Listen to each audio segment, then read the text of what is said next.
Hello and welcome to another Let's Talk IP. This time around we're going to discuss patents and designs, briefly. And I'm sitting with Robynne from our firm, and she will just introduce herself as always. Hello, I'm Robynne from STEYN IP. Yeah, Robynne heads up the patent and designs department in our firm. I'm Christiaan STEYN, as I'm sure people know by now. And yeah, let's just get started. So Robynne, like you know, most of the discussions, most of the queries we have are people that come here and say they want a patent. And then a lot of the times it's not a patent they're actually looking for, or they can't get a patent. I think, yeah, the best way to go about is maybe just discuss briefly what is a patent, what is a design, where's the difference between the two, and what's the main few things that people should look out to, that they should keep in mind when considering patenting, and if it's actually a patent or not.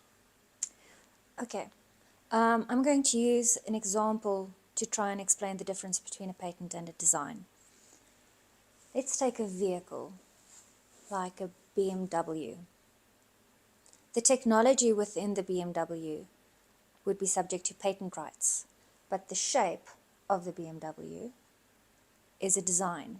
So from that you can deduce that a design will protect the appearance of an article, and a patent protects inventive concepts, the technology that's used to operate the vehicle.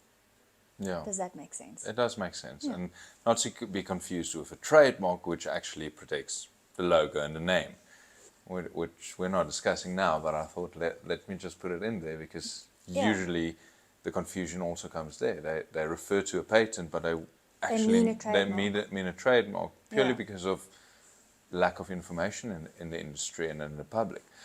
So if you look at that scenario, looking at designs would cover the aesthetic appearance, or to an extent functionality, because I know you get a functional design. You get a functional design, you get an aesthetic design. The functional design was introduced by South African legislation for reasons I won't go into, but so the functional design will protect the appearance of a feature, provided that appearance is solely dictated by the function of that feature. Okay. So there has been a bit of overlap, like for example, bumpers. Is it bumpers? Yeah, Bumpers. Yeah, a car bumper has an appearance, and that appearance can be very attractive, and you would think that would be an aesthetic design, but our courts have decided that it should be a functional design, because a bumper is also functional. I think it's bumper. Yeah, the front part of a... the front part. Yeah, so there's little lines that make it streamline. There's a functionality. Pretty, but it's also functional. Okay. No, that's actually a brilliant way to describe it. Yeah. So the main difference between a design and a patent, like you just said, the one is aesthetics, to an extent functionality, but still it's the look, the appearance of something. Yes. Where a patent is the invention, the actual inner workings, put it like that. Okay. So the combustion engine was one of the first patents. Which? Long gone. Long gone, yes. But that's subject matter for a patent. You're not going to protect the appearance of a combustion engine. No, Or maybe you would nowadays, I don't know. But back then, it was an invention. Okay. Well, that's actually, the way you said back then, brings me to another point. The timelines, when you look at these, the protection timelines, like a trademark is an indefinite right as long as you renew it every 10 years in South Africa. You can have a trademark forever as long as it's renewed. But I know patents and designs have different timelines, as well as different rules regarding registrability. I can register a trademark as long as it's legal to register, conforms to the trademark law standards, and available. Nobody else uses it, but I can register it whenever. Even if I started using my name 10, 20 years ago, and I only want to register it now, I can. But I know those timelines, both on when can I register and how long the protection is in place, differ significantly Yes. from trademarks. Yes, and that could be the content of a whole separate video, but we'll just cover the basics Yes. here.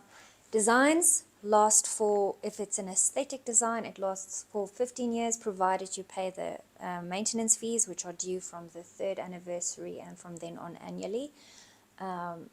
Functional design is 10 years, same anniversary. From the third anniversary, you have to pay the maintenance fees, and then from there on annually.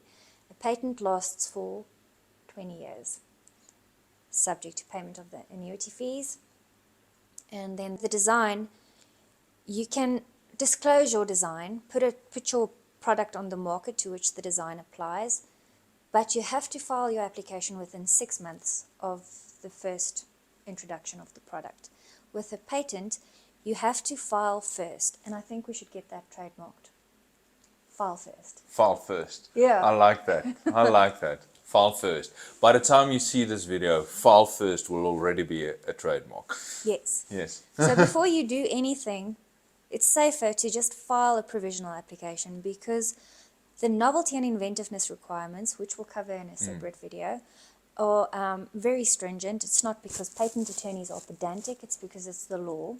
So if you market or talk about or show your invention before filing your application will no longer be valid. And a lot of people will come to you and say, but who's going to know that you put a video on YouTube? Your competition will find it, Yes. I promise you. Yeah, we actually had, and we won't name names, but we had a similar case in that extent where the case was completely hinging on this prior video Yeah. put innocently on YouTube for just reference purposes for self, but it was public, and therefore the patent was invalid Patent because was invalid. it was already disclosed to the public. And I remember this, it's worldwide. Yes, It's worldwide. it's not just Yes. locally. So inventiveness really should be, novelty and inventiveness should be covered in a separate video. No, because definitely. there are so many examples. But yes, any type of disclosure prior to filing your application, even if it's innocent disclosure by yourself, will invalidate your subsequent patent applications. So file first before you even tell your mom. That's Basically. that's basically what it Yeah. comes down to. Before you start bragging about your invention, file first. Trademarked. Trademarked. Okay. I hope we'll be able to get that. I'm sure we will see. And I think on that we can stop the basic one, because like you said, going into inventiveness, going in detail into the timelines and those things, that's definitely a separate video series on its own. Yes. But I think if anybody has any further questions or would like to be sure that their patent is actually valid before they even go further, or just discuss the various aspects and various methods in which your invention, your products, your company, your brand can be protected, contact us. Our details are everywhere, but just follow links and visit us, and we'll assist Robynne on the patent and design side, because she's the expert there, and me on the trademark side.